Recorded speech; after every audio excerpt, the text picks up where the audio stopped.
Ito po ang isa sa pinakaseryosong sakit ng mga Pilipino, low potassium, delikado to, nakamamatay to, at maraming may problema nito. Okay? Bakit ko alam si Doc Lisa may low potassium? Na-admit pa kami sa ospital. Yung heart rate niya bumilis ng 140. Grabe, dahil yung potassium niya bumagsak, mga 3 na lang, 3.2. So, maraming kababayan natin, ito ang problema, pero hindi nila alam. Bakit to maraming problema sa Pilipinas? Mahina tayo sa prutas. Okay, mainit dito, laging pinapawisan. Pinapawisan mo, baba din potassium, nagtatae.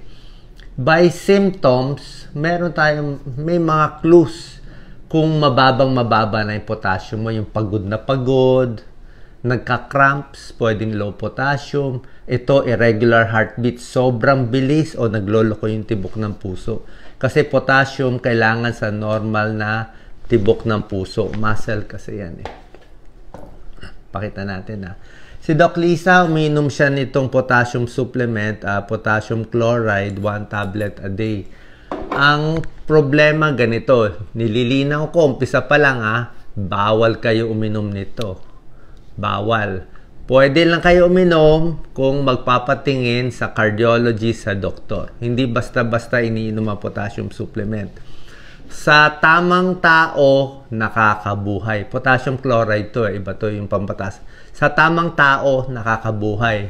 Sa maling tao, pwede madisgrasya. Baka masobrahan ka kasi high or low ang potassium, delikado. So, kailangan magpapacheck sa doktor, magpapa-blood test tayo. Simple lang naman, magpa-blood test kayo, check nyo serum potassium, makikita nyo kung low o high. Pag low, yan, pa-check sa doktor, pwede uminom ng supplement. Pero pag normal naman o mataas, hindi nyo kailangan to, baka masobrahan. Delikado din. Potassium deficiency, yan, muscle pain, pagod. Pag talagang mababa yung potassium, napaparalyze. Napaparalyze. Mag-comment po kayo. Ang daming kababayan natin nadadala sa ospital. Hindi na makalakad. Pagkita, bagsak yung potassium. Naka-potassium supplement sila. Okay? Pero sabi ko nga, bawal inumin nang hindi nagpapa-blood test at hindi nagkukonsulta sa doktor. Pinapaalam ko na sa inyo para alam nyo na baka ito pala sakit nyo na hindi nyo malaman. Irregular heartbeat, bloating, constipated, namamanhid, at yung paralysis ang delikado. Ano ang dahilan? Bakit maraming mababa sa potassium sa Pilipinas, di ba? Mahina, puro kanin at ulam, walang gulay, walang prutas. Dahil mahal yun, kulang tayo sa potassium. Madalas magtae. Yan. Bagsak ang potassium, may mga sustansya. Yan, no? Or ihi ng ihi, lagi napapawisan, naiinitan. Marami pang ibang causes. Yan, no? Laging nagtatae, umiinom ng mga diet pills, yung mga laxative. Pwede rin yan. Nagdadialysis, mahina kumain, kulang ang sustansya ng kinakain. Ito pa, yung mga may hika, di ba may hika, nag-nebulize sila ng mga Ventolin, salbutamol. Ang salbutamol, pag lagi ka nag-nebulize, babagsak din ang potassium mo. May mga gamot na nakakababa ng potassium konti, like insulin, decongestants, may ilang mga gamot. So nakita nyo, maraming dahilan pwede bumagsak yung potassium, tapos mainit pa dito sa atin. At mahina pagkain natin. Ito normal na potassium. So sinasabi ko, kung may duda kayo, na mahina pakiramdam nyo, laging nagka-cramps, minsan parang napaparalyze, walang masama, magpa-check kayo. Serum potassium, yan. Sodium, potassium, calcium, magnesium, chinecheck. Pero ang pinaka-deadly at nakamamatay potassium, yan, normal is 3.5 to 5, tandaan nyo yan. Kay Doc Lisa, parang 3 na lang nun So, pag pababa ng pababa yan, paloko ng paloko yung puso mo. Hanggang mamaya titigil na lang yung puso pag sobra baba. May tao dyan, I'm sure, may magko-comment dyan, baka 2.8 lang potassium yun, deadly yun, delikado. So, 3.5 to 5. Pero ang pinakamagandang potassium, alam ko po to bilang internist, cardiologist, ito inaaral ko, ang pinakagusto ng puso na happy siya sa tibok niya is 4.0. Kaya ako minsan nahabol ko pa yung 4.0 sakto. Doon siya kalmado. Pag ganitong 3.5, medyo mababa na yan. O, delikado na. Meron namang tao, tumataas ang potassium, pabaliktad. Alam niyo ba tumataas? Kidney failure. Kidney failure, may sira ang kidney, malapit na mag-dialysis, stage 3, stage 4, stage 5. Tataas naman yan. Pag tumaas naman ang potassium, deadly din. Pareho din. Pwede rin huminto ang puso. Sobrang taas, hihinto ang puso. Sobrang baba, hihinto ang puso. Kaya dapat sakto lang sa gitna. Sa ibang bansa, yung mga nag-death penalty, alam niyo anong ginagawa nila sa death penalty nila? Ini-inject nila sa potassium. Ini-inject nila sa mga kriminal. Potassium mismo, pinapataas nila. Sandali lang, patayin na yung ano. Yun ang death penalty nila. So, dangerous to. Dangerous low, dangerous high. Ito po request ng mga tao sa akin kasi nga maraming may low potassium. So, pag ang potassium, gusto mo siya, normal siya. Sa Pilipinas, karamihan low. Para normal yung tibok ng puso, normal ang blood pressure. May tulong din siya sa blood pressure konti. Normal sa utak, sa bone health, metabolism. Yan, pati sa kidney and fluid balance. Okay, yan ang mga benefits niya. Pag normal potassium mo, mas hindi ka may stroke. Pero kung mababa, pag nagloko kasi itong puso na to, nagloko yung tibok niya. Pag nagloko yung tibok niya, mas mabilis magbuo-buo ang dugo sa loob. Pag normal ang tibok, hindi magbubuo. Kumbaga sana maganda yung flow. Kung naging abnormal, bumagal, o minsan mabilis, minsan mabagal ang tibok ng puso mo, magbubuo yan, magba-blood clot. Pag nag-blood clot yan, ito, lilipad yan, hindi lilipad, pupunta yan, tatapon yan sa utak, pwede sa kanan, pwede sa kaliwa, magbabara dito, pwede sa harap, pwede sa likod. Pag nagbara, stroke. Tawag dyan embolic stroke. Minsan nakikita mo yung mga thrombus, yung mga namumuong dugo. Ayaw natin yan. Kaya ako lagi ko chinecheck potassium.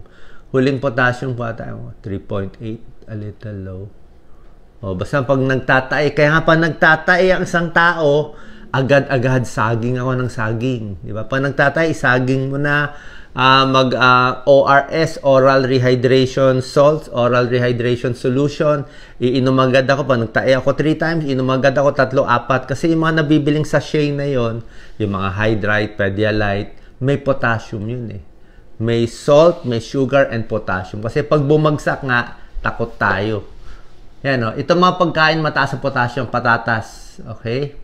Pero bananas, sabi ko saging pinaka masustansya, saging, patatas, avocado, may ilang gulay, pwede rin ng juice, tsaka yung mga isda. Basically, ito yung pinaka-top na pinaka-mataas. Itong patatas, mataas yan. Ampalaya, mataas. Pwede rin. Meron din sa ampalaya konti. Okay, so yan po. Ang recommended intake natin ng potassium sa lalaki, 3,400 mg. Sa babae, 2,600 mg. Ngayon kataas. Ito yung mga recommended. Nakikita nyo. Pag sa adult, mayan, mga 3,000 mg kailangan mo per day. Tingnan nyo pa yung mga pagkain mataas. Basically, medyo mahal lahat to di ba? Saging lang ang mura. Saging na lang tayo. Mangoes, pwede rin. Kaya lang, syempre, pag diabetic kayo, hindi rin pwede masyado marami. Pwede konting saging. Wag lang overripe. Itong mga gulay, pwede yan kahit diabetic ka. Eggplant, avocado, mushroom. So, ito po, mas matataas sa potassium. Pero yung mga taong low in potassium talaga, tablet ibibigay ng doktor. Usually, once a day, mine-maintain. Si Doc Lisa, naka-maintain na siya ng potassium chloride sa kanya. Sa karne, meron din namang potassium, kaya lang, di naman pwede sobra dami, hindi na healthy, di ba? Kung masyado maraming sausage, di ba? Pwede chicken, pwede isda, meron din naman yan, mataas-taas na rin. Pero, ang point is, mas mataas pa rin dito sa mga gulay at prutas. Kasi ito, limited ang karne na pwede natin. Pagdating sa potassium supplement, tulad na sinabi ko, hindi nyo pwede inumin. Doktor lang magpre-prescribe. Si Doc Lisa, pinaka may experience nito. Marami kasing brand Okay, hindi tayo nag-advertise. Maraming brand. Tanong nyo sa doktor nyo. Potassium chloride. Dito yung pampataas ng potassium. 750 milligrams ang ano niya.